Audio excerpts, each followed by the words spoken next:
Funny story, so Okay. I have always been like heights were never like a thing for me, right? And this time last year, I was like, all right, let me go down to fucking Hoth. And I didn't know or I didn't think, but that was Paddy's Day weekend. Oh, last year. Last year. Okay. So all the tourists ever that fucking existed in this world just were in Hoth. Yeah. And I didn't think that through. Walking, and then all of a sudden I just see this like quite a small path in my opinion anyways. Remember, I'm foreign as well. This like we don't have mountains back home. We're fucking hills and that's it.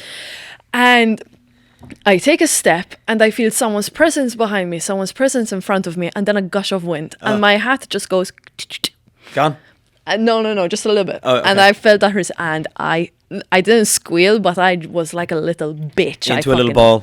Little ball back, and I was just like, what the fuck is wrong with me? Yeah. Like I was beating myself up so hard, like, you pussy. Like, As you turn back. Yeah, I couldn't do it. I couldn't do Hoth. Yeah. I was too comfortable doing Bray to Greystones with my little like. Well, you got comfortable doing that. I got so comfortable. Well, you can see what it's like when people start panicking you and Yeah. you know, and like, I mean, just someone's presence behind me and in front of me freaked me out. Like, let alone. it's kill or be killed on these mountains. I'm starting to think. Like, how do you just like close your eyes and walk on? Like when you have like a small path like that, like, or do you have a rope to hold on to? It depends where you are. I'm not that scared of heights, evidently. Okay. But there are there's squeaky bum moments, as Alex Ferguson would say, on the mountains. Yeah. Squeaky bum bum. There's a famous traverse in Alaska on Denali, and I don't think it gets enough recognition. And going into it, I said, "Feck it, I'm gonna record this," but I couldn't record it because it was too scary, and there was no ropes, and this is the problem. So when you climb Alaska, when you climb Denali, let's say you, me, and another person were climbing. You're in teams of 3, so we were. In the teams of 3, we each have a sled. Okay, so we have a 20 kg bag, and we've got about a 35 kg sled. What's the sled for? Sled is carry the extra gear, the 35 kilos that you can't carry. Jesus. So a combined weight of about 50 kilos. Okay. So imagine this now, and you're climbing, you've got your boots on, your crampons on, your ice axe in your left hand. It's about minus 20. The wind picks up, and there's a traverse coming up. Okay. So I'm at the back of the group. What's a traverse? A traverse is just a section of climb, often with a fall on either side. Yeah. So it's kind of just from A to B, but it's just it's up on the mountains. Just like a mountain version of like a gymnastics beam. Yeah, Okay. if you like. Yeah. So there was a traverse coming up of about maybe Windy Corner. It's not that long. It's only maybe 80 to 100 meters, right? But it's blue ice. Okay, it's about a black diamond vertical in terms of skiing, right? That's just the level of slope, and on that there's a very skinny path, skinnier than this table, where the feet have flattened it out.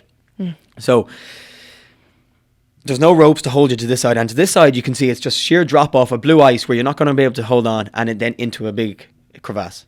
Okay, what's that? A crevasse is the opening of a glacier. So a lot of the climb is on glaciers. So when glaciers open and stretch and crack, the gaps in the middle are called crevasses. Okay, so you if you're were going to be a slushy down there. Some crevasses go to 100 feet deep. You know, there's no end to them. And so this is, you know, I said I'm going to video this thing. The second I got to the top of it, I said, right, phone away. I'm not doing this. And phone away, shot by pants. And I my left glute, because I put so much weight on this side, because you have to you rope up your sled so that it stays behind you and in front of me. From being the back climber. So when you come to the windy corner, you will unclip that and you'll do another knot where the sled will actually swing out to the right. So if you're climbing here, it with the slope comes out to the right. So the sled is pulling you down to this crevasse. You know that the ice is slippy and stuff, so you have to watch every single step, and the person behind you is kind of tugging on the rope as well. So it's a very uncomfortable situation, and you know, if you didn't like Hoth, I can't imagine you'd like windy corner. Are you an overthinker? I'm a big overthinker, yeah. And what the fuck were you thinking in that moment in time? Well, I mean, those situations just, is it just go straight into it? I love a challenge, you know. So that's not a fucking challenge. That's a challenge. I love a challenge. So I wouldn't necessarily overthink challenges. I would overthink everyday problems. Yeah. But not challenges. You know, I look at these things.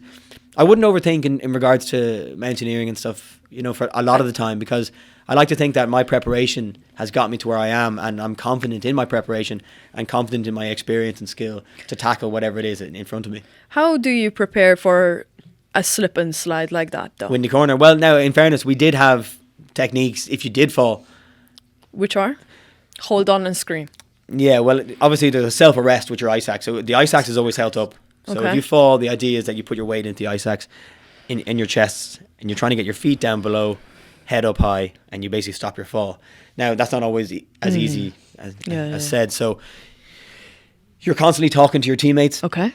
So if I was at the back, I said moving. If I needed to stop, stopping. He would stop. He would tell the guy ahead. And if somebody did fall, you were trying to highlight that. Falling.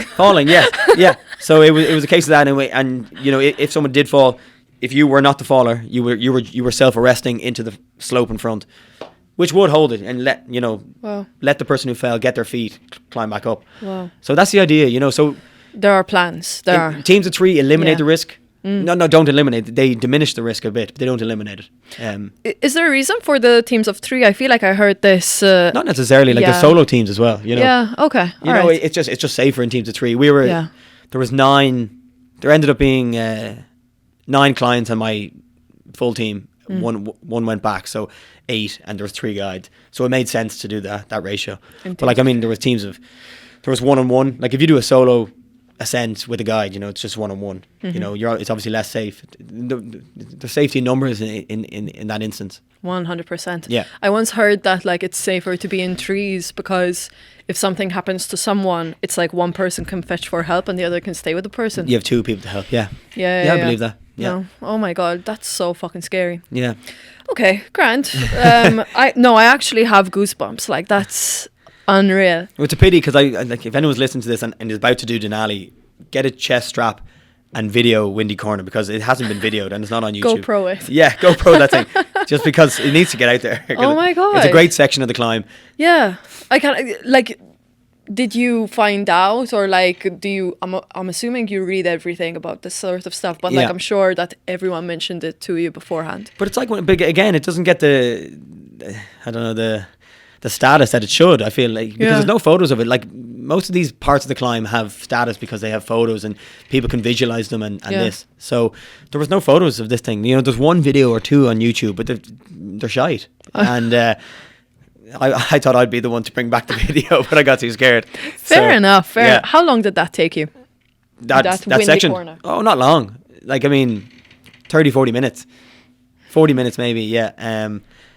But it's called Windy Corner because it's so exposed. So as you come around, like that's why it's all blue ice because it gets hit by the wind all the time. That's why the snow is no snow settles.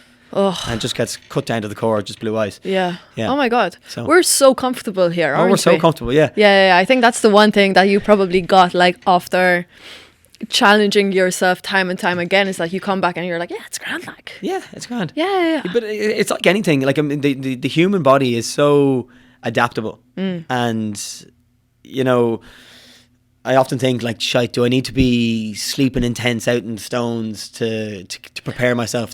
But when you get there, you kind of just get on with it, and you know, So you have no choice. Within a day, you have no choice. Within a day or 2, you're kind of just adapted, and you're there, and that's kind of the logic and the idea that I'm bringing to Everest.